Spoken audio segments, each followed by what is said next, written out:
And by the way, if we get into a general election and it's Biden versus Trump, and Trump ends up winning because Cornel West got 5% of the vote or something, or 3% of the vote, and he gets blamed, that's gonna set the movement back so much. People are gonna look at leftists as spoiled brats who are just getting in the way. Now, that's totally separate from the question as to whether or not the spoiler effect actually is real.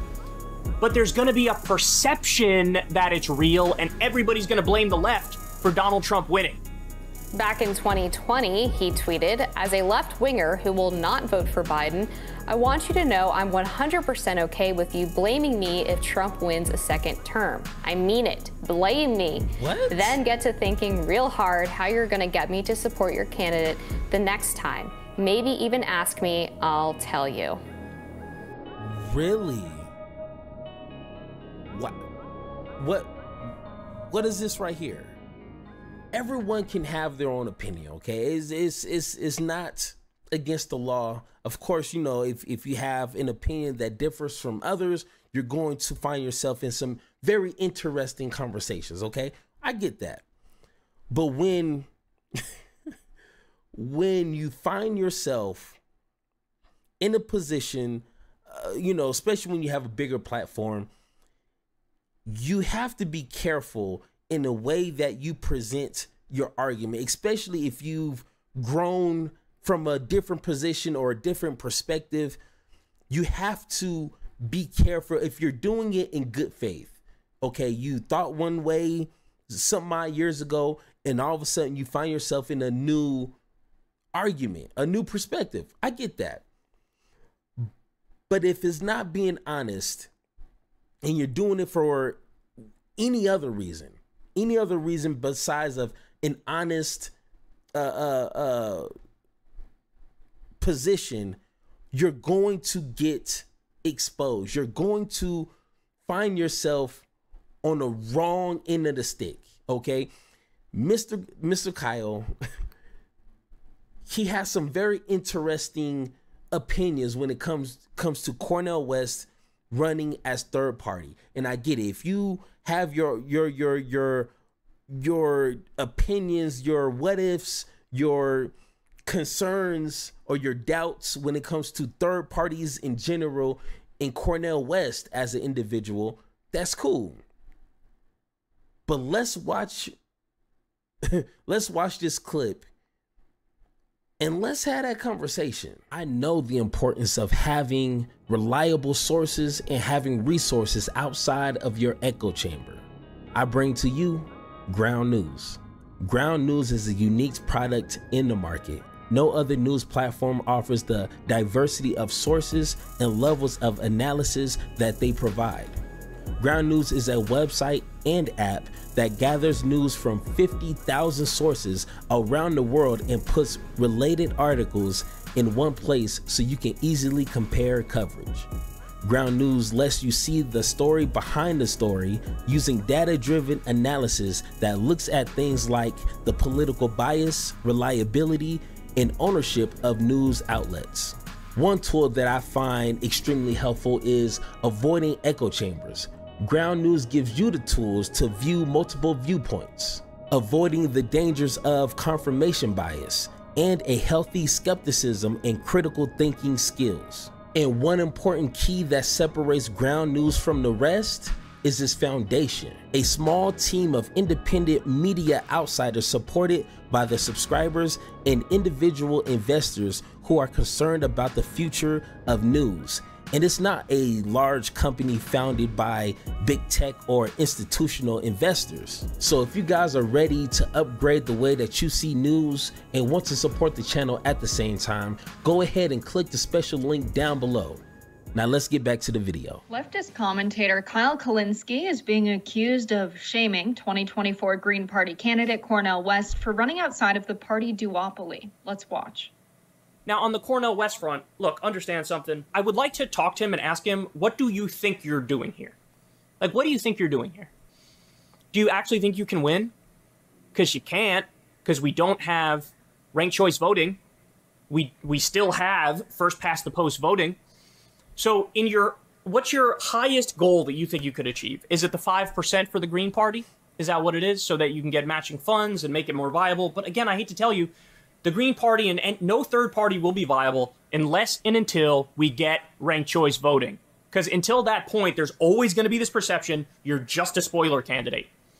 And by the way, if we get into a general election and it's Biden versus Trump, and Trump ends up winning because Cornel West got 5% of the vote or something, or 3% of the vote, and he gets blamed, that's going to set the movement back so much. People are going to look at leftists as spoiled brats who are just getting in the way. Now, that's totally separate from the question as to whether or not the spoiler effect actually is real. But there's going to be a perception that it's real, and everybody's going to blame the left for Donald Trump winning. Some of Kulinski's viewers are calling this a mask-off moment for the YouTuber, since he pretty much said the exact opposite 2 months ago. The backlash that's happening online, there's a decent amount of backlash where people are like, what are you doing? Like, do you know, like, who these people are? And then I see a lot of people making a point, which I think is a fair point, which is like, if you're going to run as a Green Party or an independent, because the Green Party, for example, I think the last election they had ballot access for 48 states. Yeah, they have a real organization. Yeah, even like the Libertarians have between like 48 states and 50 and all the states. Yeah. You know what I mean?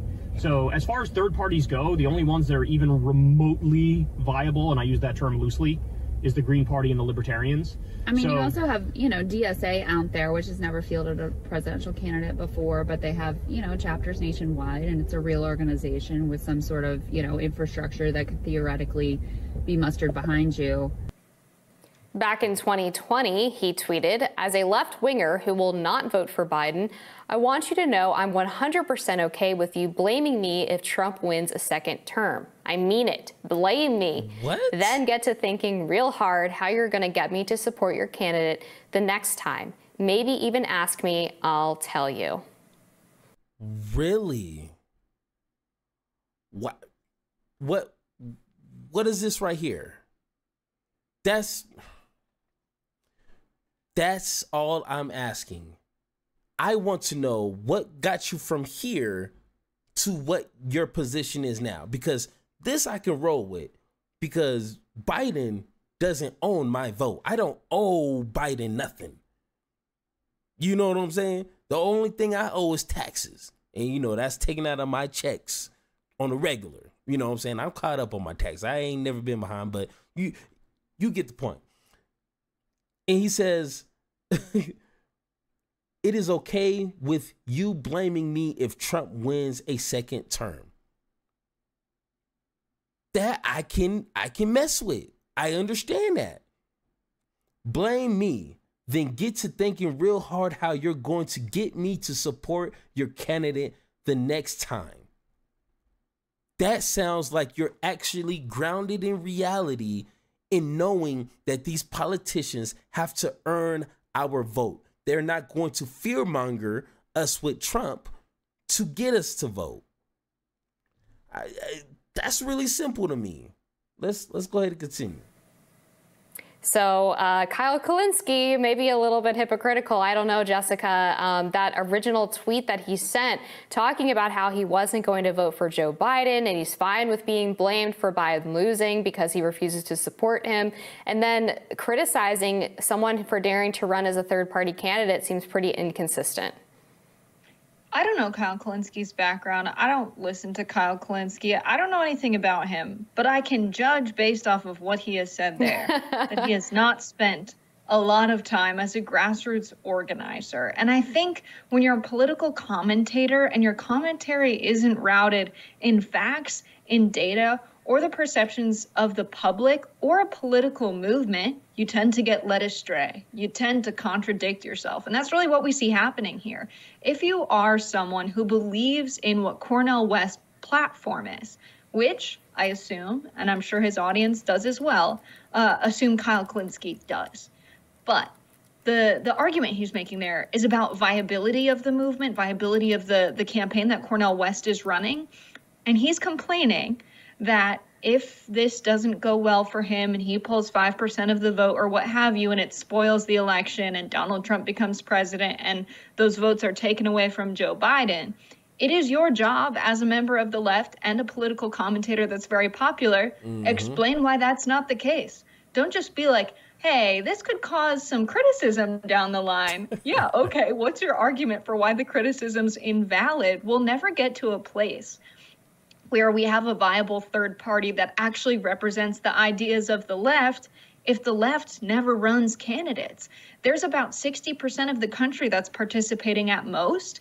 This is not an argument about who's spoiling the election. Cornel West running is about pulling the 40% of the country that doesn't participate in the political process because they don't feel they're represented, because they don't believe in it. That's what populist movement should be about. So any excuse about, Cornel West just being a spoiler and that's why he shouldn't run is just service to the Democratic Party, just quelling any dissent from the left so that leftists have no options but to vote for the candidate that is a little bit closer to their views than the other one. That's a state we've been in for far too long, and there have been many candidates that have run to try and shake things up.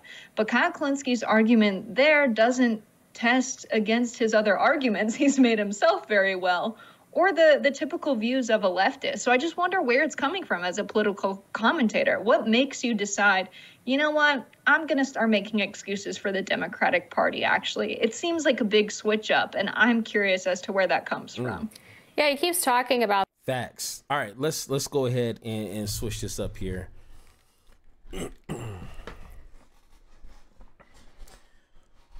Like I've said time and time again, and if you're watching this video, it's a good chance that I already put out a video discussing and listening to an advisor who's a part of Cornel West's campaign, the way to victory.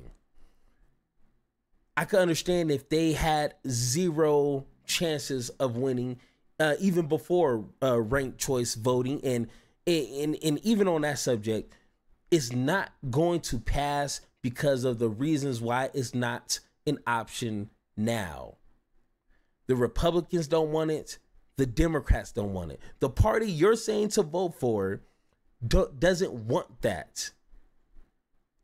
I mean, if anything, it could benefit Democrats more, because if individuals who would vote Green Party, at least for the president selection, they're going to vote down ballot democratically.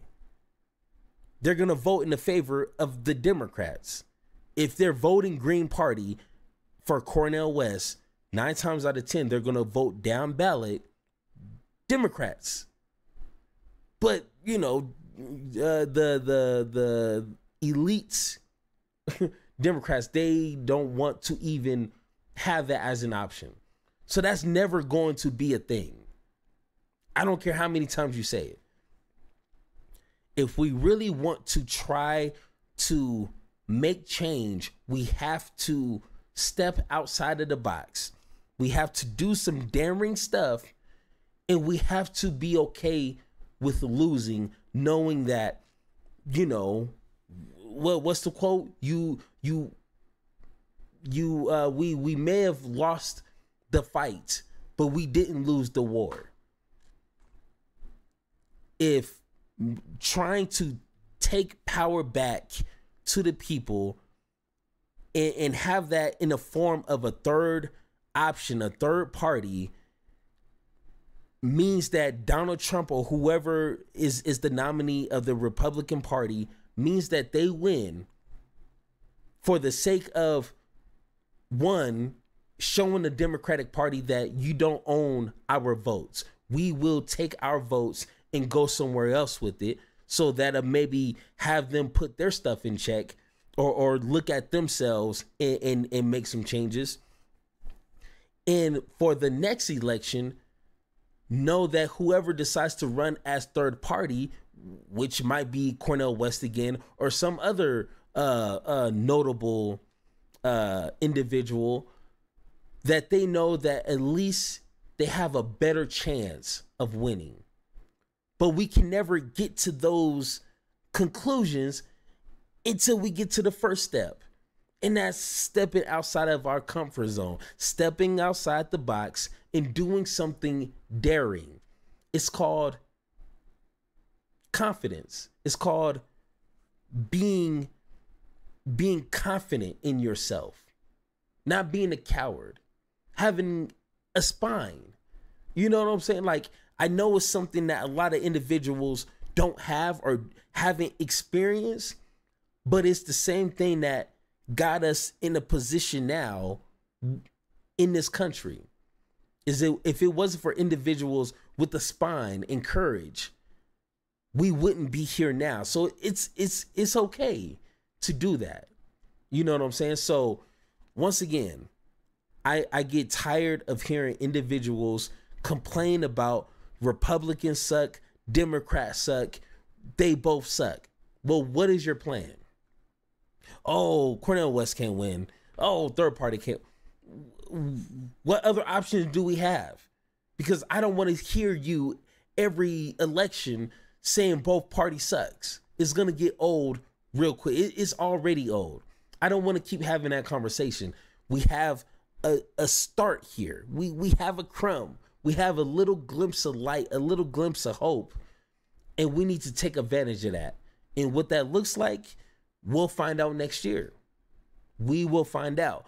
But it's going to take people like Kyle, who have a platform, to actually grow a pair. It doesn't have to be this. They don't have to be this big. They can be like this. Just grow some, and that might do something. That might get us past the finish line, or at least close. But once again, if you think I'm wrong, if you think Kyle is right, that we just need to vote blue no matter who, and the next 4 years, I guess, vote blue no matter who, because it's always going to be a threat on the Republican side, because they're not getting any less fascism or whatever. They're not getting any less crazy. If anything, they're getting smarter and crazier. So vote blue no matter who the next 4 years, the next 8 years, the next 12 years. Is so, when does it stop? But if that's the way that you think, and if that's the way to victory to you, let me know down in the comments. And like always, let's have that conversation.